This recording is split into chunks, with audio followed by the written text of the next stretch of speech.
to this morning's Public Information, Education, and Committee meeting of the West Basin Municipal Water Board.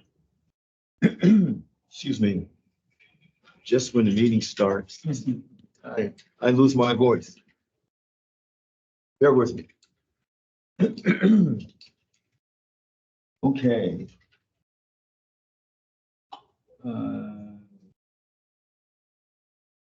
First of all, let's see if we have a quorum. Happy to do that, Mr. Chairman. Director Scott Houston, Chairman Harold Williams, Here. Director Desi Alvarez, Director Don Deere, here, Director Gloria Gray. Mr. Chairman, we have a quorum. Okay, thank you very much. Okay, then we will go on to public comment. Mr. Chairman, we have not received any request for public comment, though this meeting is being held both in person and virtually. If there's any member of the public that would like to make public comment, please indicate so now by raising your virtual hand. And Mr. Chairman, I do not see any requests for public comment. Okay, very good. And we'll move on to the action calendar. Item 5. Yes, thank you very much, Mr. Chairman. This item 5A, which begins on packet page 3, is a request to authorize waiving 2 conditions of the water bottle filling station program. And for this presentation, we do have Tammy Hurley-High, our water policy and resources analyst. Thank you, EJ. Good morning, board directors. Morning. So as EJ had mentioned, we're bringing this item to you. It does begin on page 3, a report. And then it's been brought to you for your consideration to approve 2 alternative options. And this is in an effort to maximize the funding that we have available for the water bottle filling station. So we welcome your feedback and any input that you'd like to provide. So as you are aware, the district's water bottle filling station program, it functions on a application period on a first come, first served basis until all of the funding is exhausted or the fiscal year ends, whichever comes first. So I'd like to share the program right now, the current status, and walk through it with you with more detail on the budget. So if we can look at the first slide of the presentation, and that begins on page 6 of the committee packet. Tammy, before you move forward, Mr. Chairman, I did want to note that Director Gloria Gray is now with us online. Okay, very good. Thank you. Thank you very Welcome. much. Thank you. Thank you. So this, yeah, we can go to the next slide, please, on page 7. And this slide shows the applications that are approved this fiscal year and the remaining budget. And as you can see, there is currently still $22,000 that is still available. If we can go to the next slide, please. Here is a list of inquiries that West Basin has received so far. So for Division 2, the Inglewood Unified School District, they have expressed their interest in installing 3 new indoor water bottle filling stations at Bennett Koo Preschool, 8th grade. And these applications would request funding of up to $3,000. And then for Division 3, the Redondo Beach Unified School District has submitted 3 applications, 2 of which have already been reviewed and approved as per the program guidelines. 2 applications. The high school has already submitted a 3rd application, and they have expressed interest in submitting a 4th application. The campus is a very large campus, and they have a lot of area in their sports facility. So if they were to submit, if we were to accept and receive 2 additional applications, that would be an additional $4,000 for their entity. And then also, since this report was prepared, we received an inquiry from a school in Lomita, and it is a private school. So they have expressed interest. We'd also like to see if, in the past, the board has considered, allowing funding for the private schools as well. So even though it's not a public entity, it is a school facility. And then for Division 4, the Whiteburn School District, we are anticipating 3 additional applications. They had expressed interest in submitting more applications for their schools as well. So for the recommendation, we'd like to ask that the board consider, allocating remaining funding and distributing it between the different divisions so that we can accommodate these requests as they come in. Tammy, if I could add to that, the program allows each entity, I apologize. No, go ahead. Oh. I I was going to say that we're always trying to outreach this program. This program is beloved throughout our community. It's sometimes difficult to get the cities and the school districts to really move forward. So it takes, a lot of coordination and phone calls, in which Tammy's done an amazing job in doing. And what oftentimes happens is that when we get the school district or the municipality to move forward, the program only allows 2 per year. And so at the end of the year, we typically have funding available.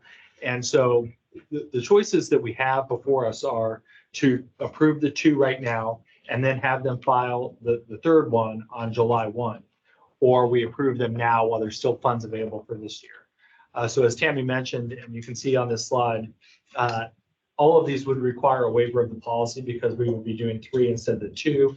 And then, of course, we just mentioned with the school in Lomita, one of the requirements is that they be installed in public locations, whether that be a school district or municipality. We have oftentimes waived this on several occasions for different individual private schools. So that would be the choice before you. Okay. Yes. This is a great program in that it does move forward with our commitment to a sustainable environment, eliminating plastic usage. And having bottled water filling station goes a long ways through that, since we don't have drinking fountains anymore. Amazing that we can buy without drinking fountains. Bottled water. So I'm very supportive of the program. This is one of our programs that I am supportive of, and would like to move the recommendation and the staff recommendation to the addition of the City of Lomita School. I did get a phone call about 2 weeks ago from Councilmember Warner asking that we support. He said, "Why don't we have water filling stations in Lomita?" And I said, "Mark, you do." He said, "Well, can I ask you for it?" I said, "Absolutely," and I put him in touch with our staff. So if we can include that in the recommendation, I will so move. All right, well, since we're in, it looks like it's not gonna be a problem because I support it too. So, but before we call, and this is not a bill, Right, this want is this just to move go it to the- forward, move it to the board. But before we do that, I'd like to know, are there any more questions out there? All right, very good. Well, No, can I just, sure. Mr. Chair, just like to comment, I support the recommendation also. I know I'm not a committee member that way, but I do support that recommendation. Thank you. Okay, well then let's move on, move this on to the full board. Will do. I just want to clarify, we will amend this presentation as well as the board memo to incorporate the City of Lomita, the Okay. school and City of Lomita as well. Thank you. Thank you very much. Okay. That takes us to the next item. Yes, thank you very much, See Mr. the information calendar? Yes, item 6A, it is our district event, 2024 Water Harvest. And for this presentation, we do have Mel Miranda, our Public Information Specialist 2. Mel, before you move forward, just because I know it's related to Water Harvest, I did want to also add that Desiree has sent you all an email related to Water Harvest to talk about the potential. Obviously, we'll be discussing that during this item. So take it away, Mel. Thank you, Adrian. Good morning, Chair Williams and directors. Just wanted to provide an update on this year's Water Harvest Festival. We've begun planning. and are looking to make it just as good as last year, if not better. And we have issued the RFP to onboard an event protection company. It was issued on May 9th through the e-procurement business. We're looking to keep the contract the same as last year's, which was $87,000. Once the results are in from the competitive procurement, we will reconvene and submit a recommendation to you next month. We would like your feedback on the date for this year. Last year was the second Saturday in October, the 14th. This year, we are suggesting the first Saturday, which is October 5. This does not compete with holiday celebrations or major community events, and we feel it's most inclusive of the dates in October. Other options include Saturday, the 12th, which is Yom Kippur, Saturday, October 19th, which is the Taste of Soul, and Saturday, October 26th, which is right before Halloween, which pops up with all the community and Halloween events for the weekend. That concludes our information update, and I'm happy to answer any questions, and would love to hear your feedback on potential dates for the event.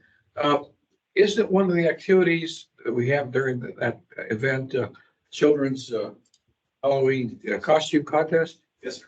Isn't the 5th maybe a little too early for that? In terms of kids getting their costumes together? Or if we publicized it well enough, they could get their costumes in advance and they would enjoy the 2 Halloween, so to speak. So for everything. thank you. Anyone else? Any other questions? Director Alvarez, you have a question? Yeah. Okay. Yeah, for me, whatever date you pick is fine, except for, of course, close to Halloween. I'll say no on that. But any other time, my commitment is to you, and whatever works for you works for me. Okay, so yes. I did want to remind you all that that date does conflict with WEFTEC, which is an annual conference. I do know that one director who is not here today has made mention that he may not be able to attend if it's on that date, but I wanted to bring that up. Okay, I did hear that, and I got to tell you though, You don't care. right? I mean, this is, You should be here. I think our events are West Basin's events, and whatever works for West Basin, folks will work around that. I mean, WebTech is a pretty big event, and they get people from everywhere. So I don't see us moving stuff because of WebTech itself. But I'm here for you whatever date you choose, except for Halloween. So what do you, Director? Mr. Chair, Go ahead. yes, did we pick Director a Gray? date in October? Thank you. We're, Did we pick a date in October? I just wanted to put it on my calendar. Did you Oh, guys okay. pick a date yet? Okay. yeah, there's no way we, like, for example, the Taste of Soul. How can we compete with that? No matter what date we choose, all right, but Then I would say October 5th is the only day that it doesn't have a holiday. Yom Kippur is the following Saturday, then the Taste of Soul, and Halloween. I think we should leave it up to our, the committee to pick a day that works best for you. We'll All right. pick it. You can make it. Well, we just did it. Told them to go for it. I think what I'm hearing for is direction to move forward with October 5th. This will obviously be moved to the full board. So if there are any objections at that time, we'll hear that. But otherwise, after the board meeting, we'll move forward with that October 5th date in mind. Comes from the committee. Yes. All right, thank you. Thank you. Next item. Yes, thank you very much, Mr. Chairman. Item 6B is our monthly communication update. And for this presentation, we have Rocha, our manager. Thank you, EJ. Good afternoon, directors. I'll start out on packet page 18. to give a snapshot of our web news. So this month we published a couple of web news stories about our well-attended firescaping workshop in Malibu. And another story we talked about are the winners of the Being Water Wise is Student Art Contest.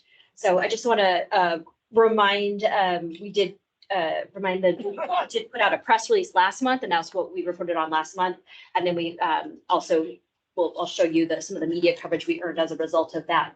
And then in addition, we did some proactive media outreach for the areas of Malibu and also for these areas where the students were winners. And then in addition, we did do some follow-up with the media as well regarding our artists awards, just to make sure they knew they had the photos and the press release materials available to them. So we'll monitor for any coverage of that.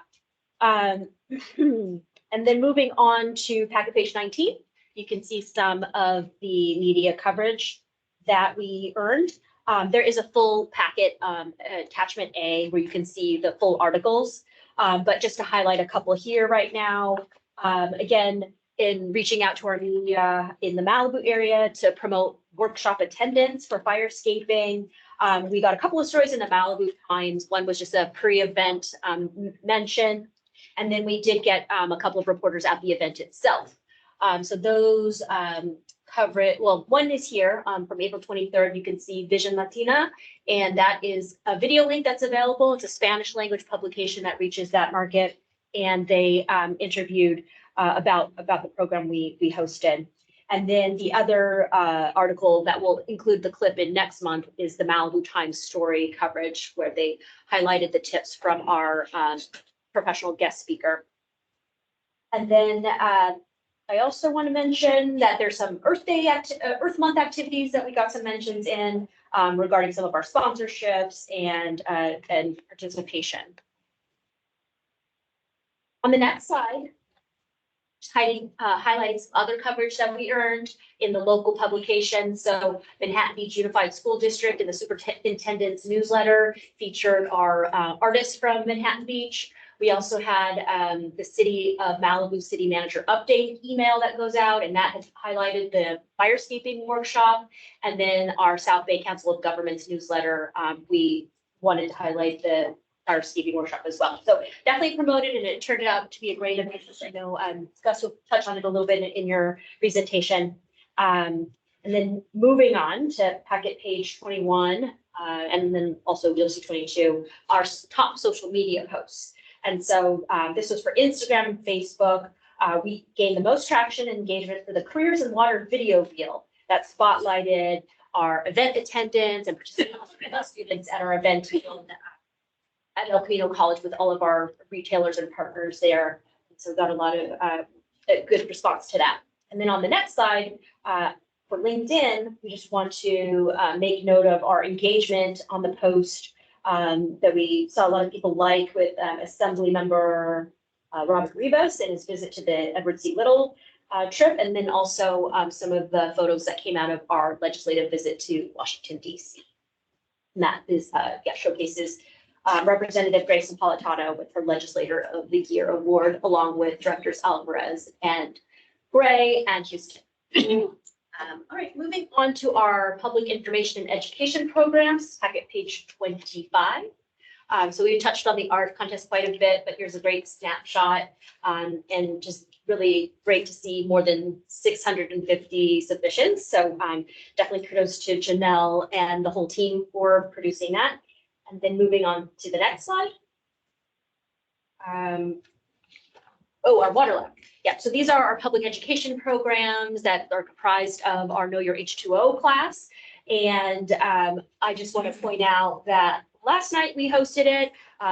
Mel helped coordinate, and Matt Bay, our department manager for water policy, spoke on the politics of flowing water. And it turned out to be a popular topic and a good time. And we had more than 30 people attend and had a lot of great questions. So that I want to thank the team, and just a nice collaboration of how we have our staff as subject matter experts. Let's see here. Moving on. I did want to know. Go back one. coming back here. So we have our final chat of the year scheduled for May 22nd. So that's our virtual online availability to talk with anybody who's interested in our grass replacement programs. And then our next public tour of the Edward C. Little Water Recycling Facility is June 8th. And so we are taking reservations and registration for that. And then we promote all of this through all of our platforms, website and our partners and social media boosts and whatnot. All right, so we'll move along to the next slide. Is another highlight of the firescaping, which I talked about. And then the next slide, please. Our Parkway Beautification Program, and I know that we'll have our water policy team talk about this in a moment, but I just wanted to say thank you for the great collaboration to help us market this event and promote it. We've got a lot of great data and maps. I know Joe Cherish did a fantastic job in providing a real snapshot of who we are trying to reach with our PR. And so won't steal the thunder, but we've got a lot of great applications, and we are really looking at how we get some great photos to help future PR, especially if this program rolls over into the next fiscal year. We think we'll have a lot of great interest and a chance to expand that.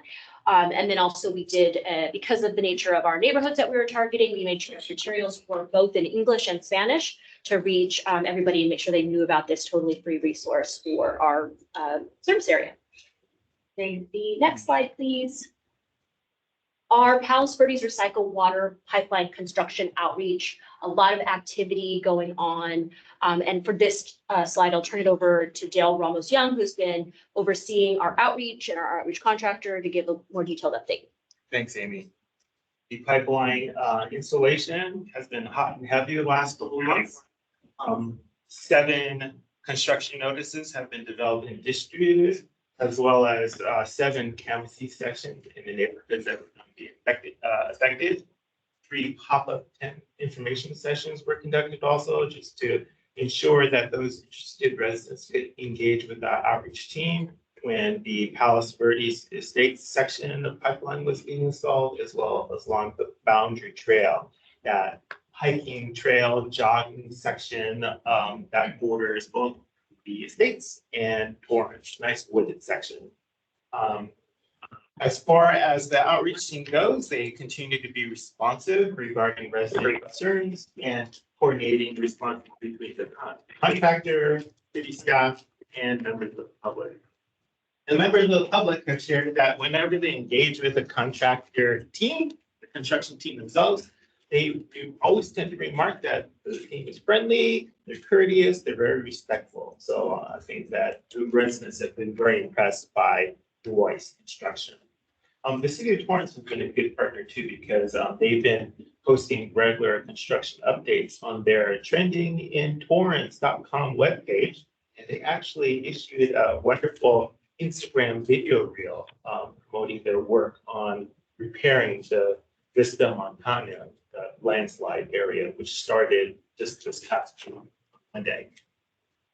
I did have the pleasure to drive the whole length of the alignment earlier this week from Calle Mayor in Torrance all the way up to the Palos Verdes golf course, just to determine if there are any areas that needed additional community outreach attention. And what I saw was beautiful to my eyes, following the newly laid asphalt zigzagging up the hillside. And what I saw was no construction, which is music to my eyes. It looked like for all these past months, nothing happened, no signs of construction whatsoever. And it was just beautiful to see newly paved asphalt covering recycled water pipeline. There were 2 sections that still have construction underway, and that is, of course, Boundary Trail, but that's out of the main thoroughfare. Just hikers are being redirected around that section. And then a small section out of 238th Street leading from Anza into Lago Seco Park, because the pipeline going into the future pump station and the water coming out of the pump station will be underneath that particular road. And so our outreach team will have to be extra sensitive and active in that section, because that part of the neighborhood and by the park is surrounded by many homes and, of course, many apartment complexes that will be looking down on the upcoming construction for that pipeline installation. So I would say that the outreach awareness team has done a very good job providing proactive advance notice of upcoming construction activities in the surrounding neighborhoods. So good, in fact, that any electrical work or potable water work undertaken by other entities is mistaken for West Basin's construction efforts.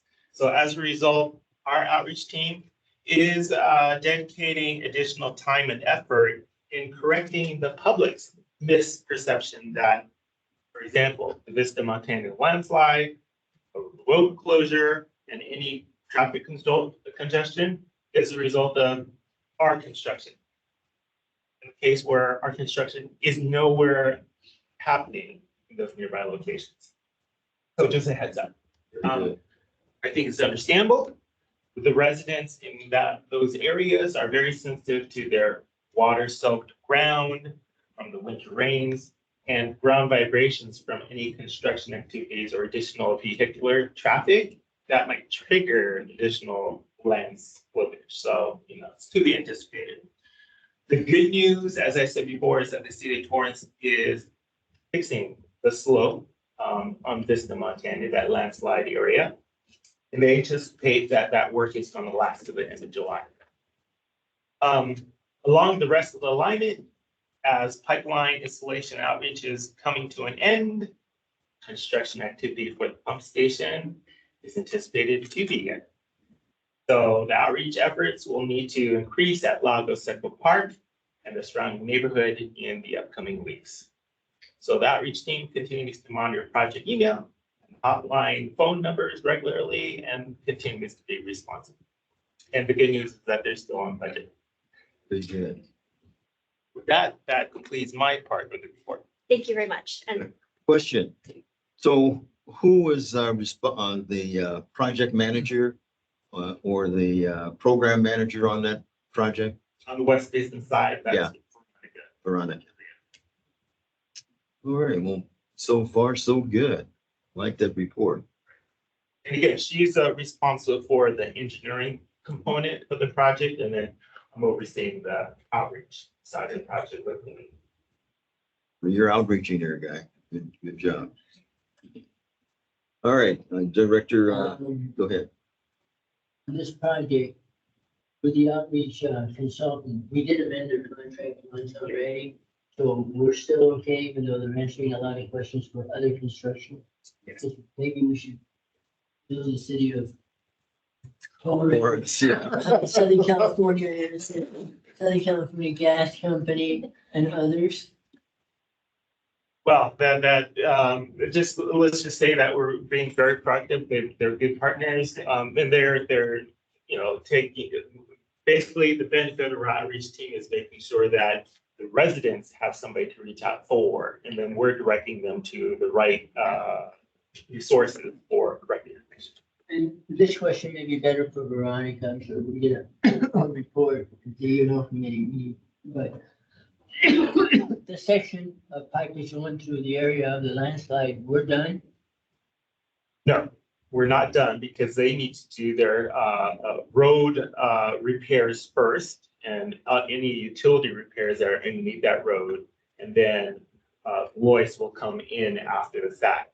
In this particular case, the city has given approval for our contractor to begin work on the pipeline installation. And if they get to 100 feet of where that repair section is taking place, they'll be able to leapfrog it over to the other section, continue work. And whenever the city is done with that failed section, Lois will come back in and install the rest of the pipeline. Because my understanding previously was a lot of hand-holding was required, that in that area. And let's just say, I think everybody is pleased that the repair work has begun this month versus September. Very good. Any others? out with the last slide, packet page 31, just the look ahead to what we've got in the works. So this has been, well, you heard from Mel, what we've got in the works for Water Harvest. And then the other 3 district events that we've been looking to plan, have some updates there. So originally we were intending to have these celebratory recycle water new customer events this fiscal year. But we had some good conversations with our partners and new customers, and it's looking like the majorities will have to be in the new fiscal year. Starting with our own Juanita Millinger McDonald Phase 2 expansion project. We just, in collaboration with the Engineering and Operations Department, feel that it'll be best suited in the new year once we're all satisfied with where we're at with that project. But we are starting to some of our planning elements to get a head start. And then the other one, which we're really excited about, is the new Chargers, the Volt, which is just at the cul-de-sac up the street from the Edward C. Little facility. And we have a really great partner in Continental Development and really looking to have a great event. We did talk about potential events and invitees and who we want to really celebrate this project. I know the project and ownership of the site was going to be turned over to the development company. But in starting that conversation about when we can have an event, the Chargers did weigh in, and they really want to be the one to have the first event at that center, and then follow up with the partners that made this happen. And of course, recycled water being one element to celebrate. And so right now we're looking at maybe a very collaborative type of event. It includes chambers and the partners, and Continental Development is such a great player and partner to us in the El Segundo area that we appreciate their partnership in planning some of this. So we expect probably in the new fiscal year after July. And then the third event, which is looking like a possibility for a June event, is a celebration of our Southwest College in, I believe it's Division 2. And that was a great conversation as well. We're working with the CIP communications manager to celebrate that and talk about including it and elevating it to the whole LA Community College District invitees at large. And so there's some potential after commencements and celebrations of graduation in May. So right now there's the potential for June, but again, right now we're just gathering, who would be invited and what availabilities there are. So we'll work through the office of the general manager and board administration just to start to pull folks on potential dates. But again, we look to you and your availability to help us coordinate that. But again, could be end of June or possibly end of July, depending on how their availability matches up with ours. And that concludes my report, and I can answer any questions if you have any. Questions? I have a question. Back to the media coverage. There was the Vision Latina, and what TV stations did it run on? Just that one. That's the broadcast station, and there is a link we can send to you if it's not clickable in the PDF that was shared. So yeah, that was part of our outreach there that got them to arrive. So just there. Yeah, just there. Okay. Before we move to, well, I guess we can, because I want to comment on the Parkway issue, the Parkway beautification. That's coming up on your report, right? Okay, very good. I'll wait for that. Okay. Move on. All right, Mr. Chairman, the last item that we have on our information calendar is item 6C. It does begin on packet page 42. But before we begin this item, I do want to introduce a few people.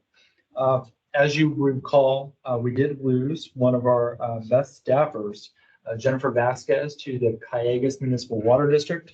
We hate to lose people, but obviously when people move on and move up in the world, we provide opportunities to West Basin staff.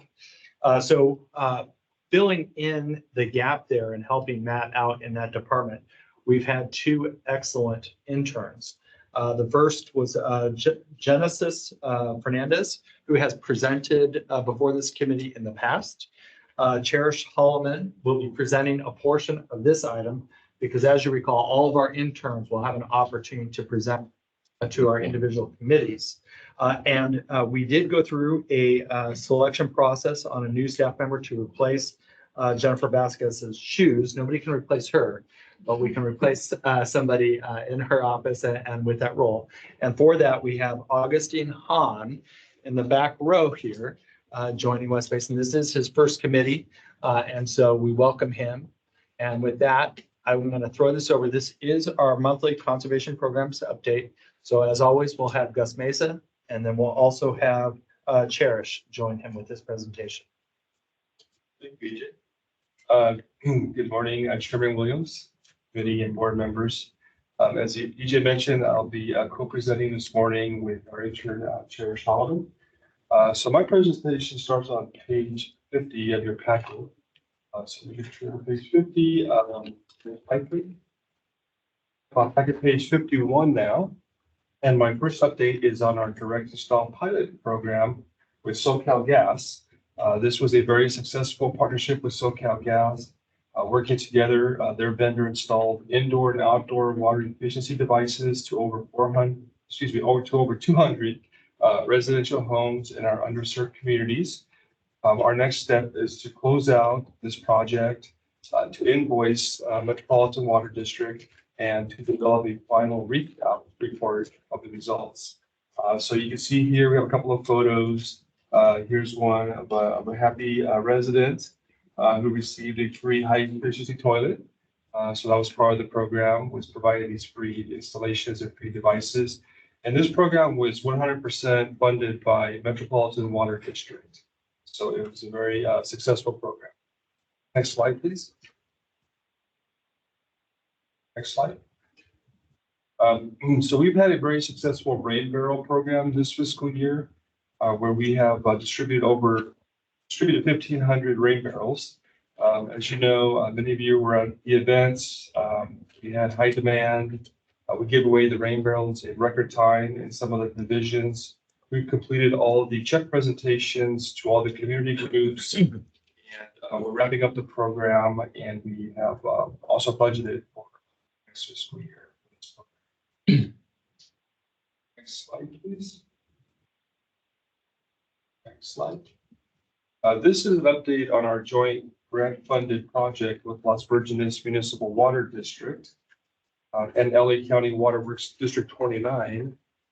We partnered together and we received a grant for a new project up in the Malibu, Topanga, Calabasas area, with Las Virgenes being the lead agency on this project. They do now have their agreement with LA County Flood Control District, and we're finalizing our three-way MOU with Las Virgenes and LA County. So we should be able to kind of start this program this around fall, springtime. I'm sorry, yeah, around the fall, winter time. And our role, West Basin, is to hire the project manager, and we held a couple of interviews. We had two really good, really great consultants present to us. So we're right now going through the scoring process, and we'll be coming back to this committee with a recommendation shortly for this project. And so our role is to hire the project manager, and then the funding is coming from the grant, from the DWR grant. So 100% of that project manager will be funded by the grant through our partnership with Las Virgenes and LA County. Next slide, please.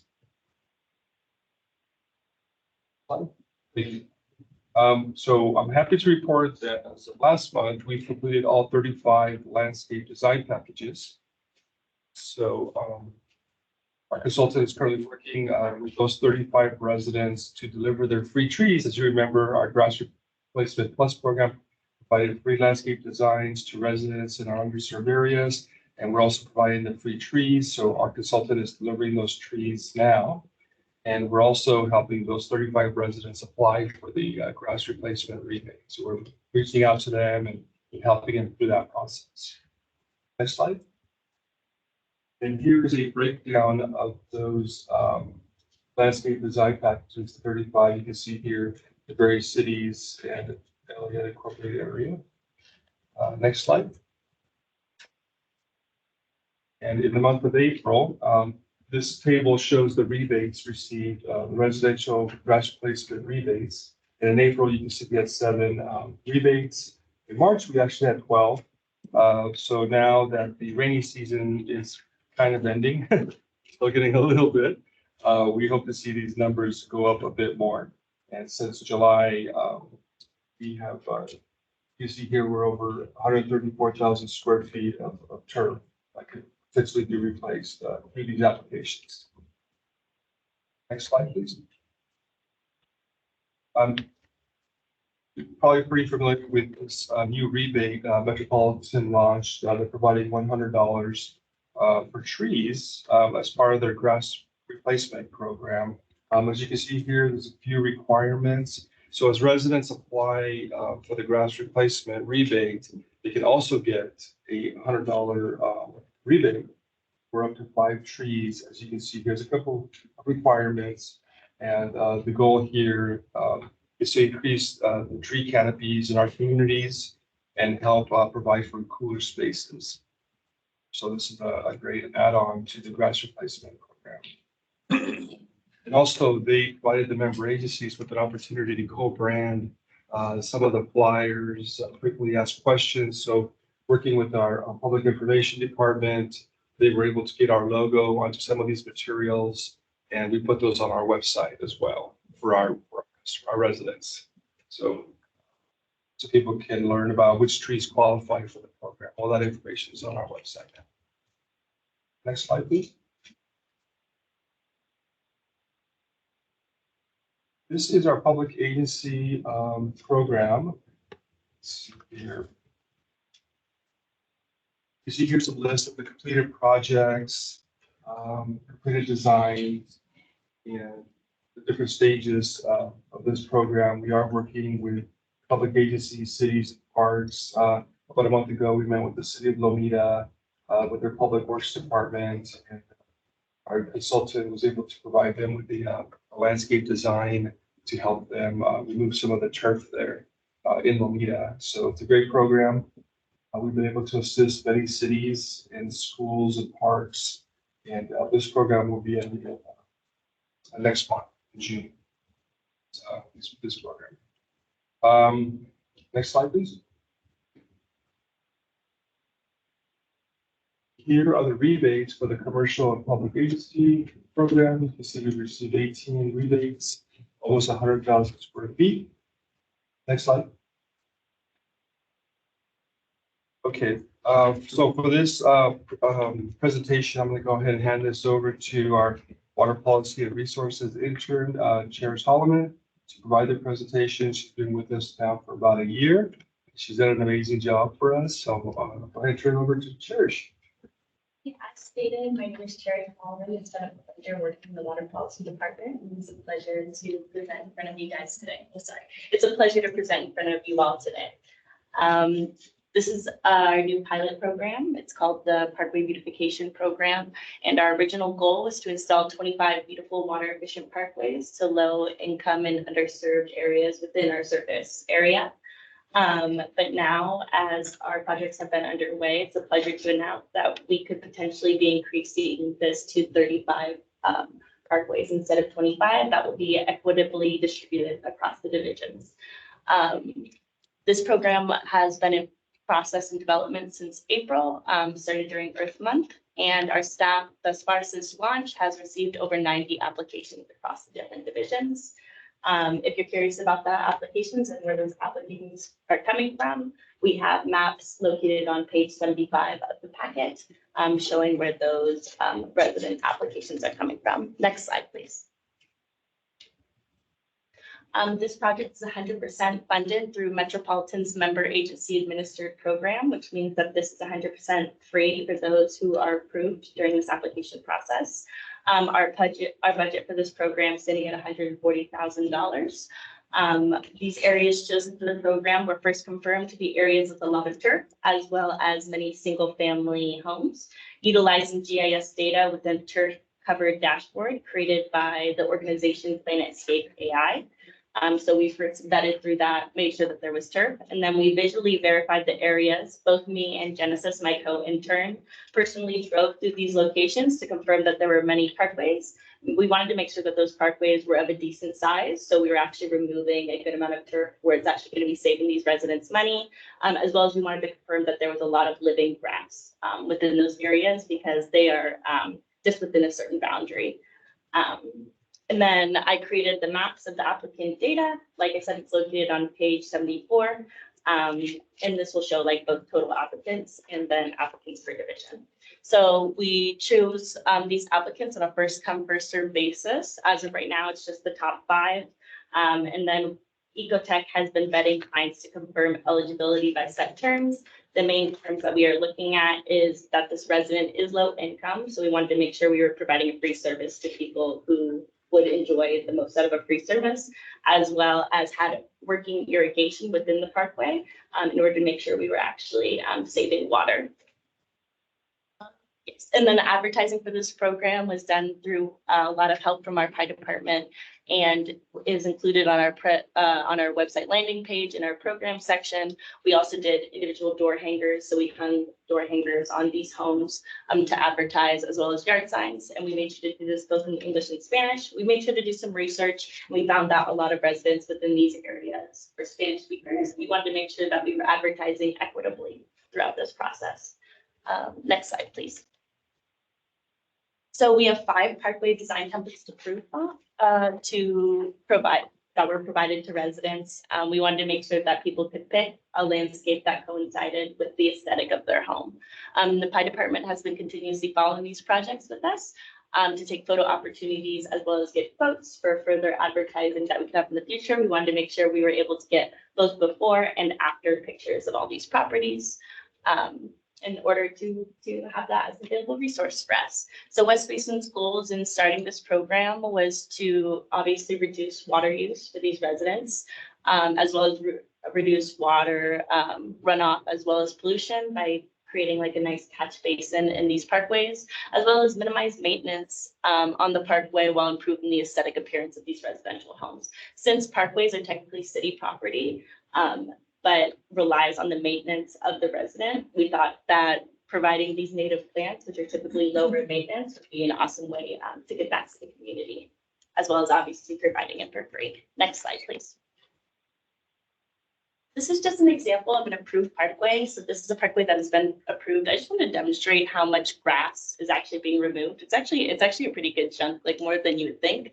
And then I also wanted to show, I thought this is a really nice photo because it shows how much watering through this irrigation system actually gets on the sidewalk when you're just irrigating this parkway. So I just thought that was something of note. As you can see, there's water in the gutter and on the sidewalk. Yeah, so if you have any questions, yeah, feel free to ask. And thank you so much. Thank you. Yes, go ahead. I have a question. Going back to the previous slide, 68. So when we do the parkway improvement and replace the turf with drought tolerant landscaping, you also mentioned that you were addressing stormwater runoff. So you can't quite tell from the picture, but we're lowering the elevation of the improvements that we're installing so that water flows in and the parkway acts as a catchment. Through Ecotech, I believe we're using, since we're using cobblestone, I might have to turn it over to that. But we're using the cobblestone, and since that is going to be a little bit lower than the sidewalk, the water should effectively be able to slide in there. Yes, between that and getting rid of the overhead spray irrigation. So we're using the drip irrigation on these. That's a requirement. So it keeps it within that. And we use DG, some use rocks or gravel. So it's just kind of a more natural take up. Yeah. It needs to be a little bit lower than the sidewalk, 1 inch to 2 inches. The water actually flows in. It's even if you use rock and so on, but you kept the first right at Right. the sidewalk level during rainstorm. Otherwise, it does its function. Doesn't need as much irrigation water, but you do want to capture the run. I know we're just getting to the point where we're actually starting to do the installs now. So we can definitely look in with Ecotech to make sure that that's kind of part of it.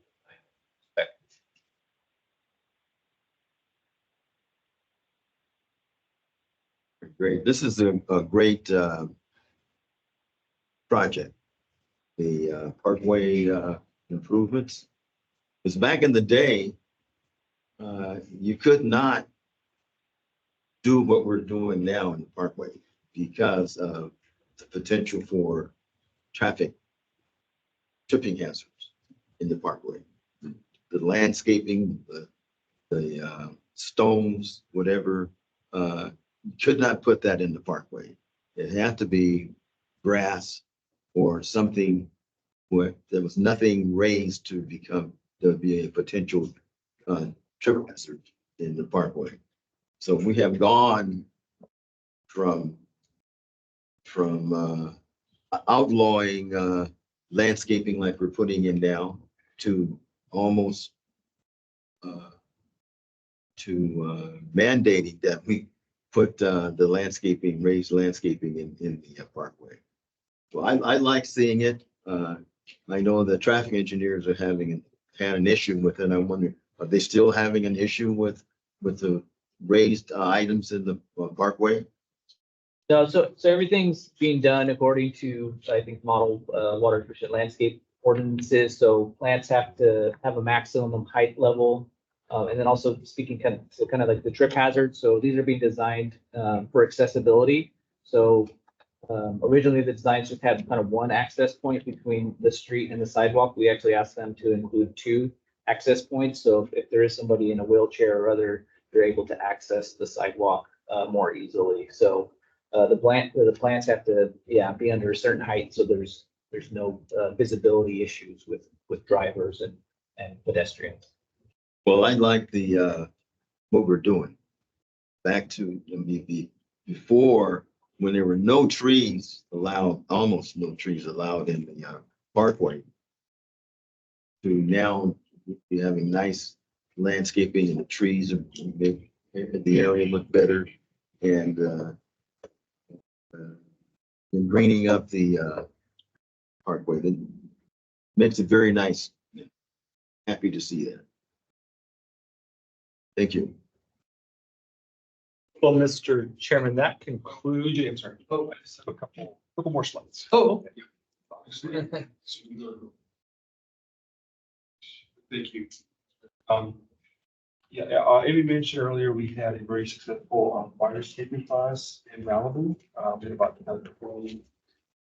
21 residents there attend, and again, we utilize the funding that we receive through MWD to hire the instructor, to purchase the fire escaping books. The city of Malibu actually has a fire liaison person who's there, and they actually provide free home wildfire assessments and free tree removal for the residents of Malibu. So the residents were able to get a lot of information about the resources that are available to them. And also with Topanga, we also reached out to Topanga to invite residents over. So very successful. Next slide, please. These next couple of slides, I know it's a little hard to read, but we provide a list of all the classes. Most of them are virtual that are provided through Metropolitan Water District that we also helped run. Next slide, please. I do want to call out this one we highlighted. The city of Long Beach reached out to us. There are neighboring member agency, and they wanted to partner to see if we wanted to partner on a class, joint class. So we're working with them right now. On May 25th, we'll have staff there. We're helping to increase the numbers of reservations. MWD requires 40 RSVPs to hold a class. So by working together, we were able to get over the 40. I think we're at 43 now. Maybe it's a little bit higher than that, but we'll be able to hold that class in partnership. And it's just great to partner with our fellow member agencies. Recently at WRD, they also reached out to us, External Affairs Department. They wanted to also partner with us on some future classes, some landscape classes together, because they also put on a lot of classes and we overlap service areas with WRD. So we're looking at that as well for the future, maybe in the fall or winter time. Maybe we'll do some classes in partnership with WRD as well. So that's great news. Next slide, please.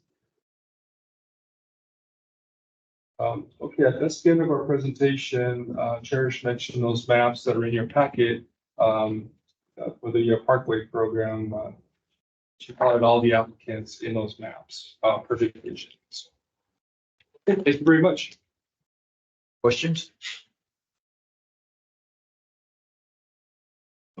Very good. Thank you. Mr. Chairman, I want to say thank you very much to Cherish. That was an excellent presentation. I hope all of our interns had a chance to see that. And then I also wanted to say goodbye to Genesis. Oh, Is leaving West Basin. who? Genesis, our co-intern, I like that. I was gonna say, you just got here. No. Well, they're wrapping up as you know, we have a kind of a class of interns, and this is coming towards the end. But this is our favorite part about having interns is when they leave for jobs. And so I believe Genesis, you're leaving for, Being part of the conservation team at Long Beach Utilities. Long Beach. Congratulations. Only right, since half of our staff probably lives in Long Beach. We have taken several of their staff members. So to lose an intern to the city of Long Beach and to Anatole, we're willing to do that, but we look forward to working with her in the future. Very good. Well, thank you for your service. Pleasure being here. Thank you to West Basin for giving me that opportunity and to my department for having the patience to teach me. That's it. That's all we have for you. That's all you have for us. Yes. Well then. That brings us to item 7, closed section. No closed session items? And number 8, director's comments. Comment. Director, great job, folks. Keep it up. And that will mean that we are adjourned. All right, thank you. Thank you, everyone.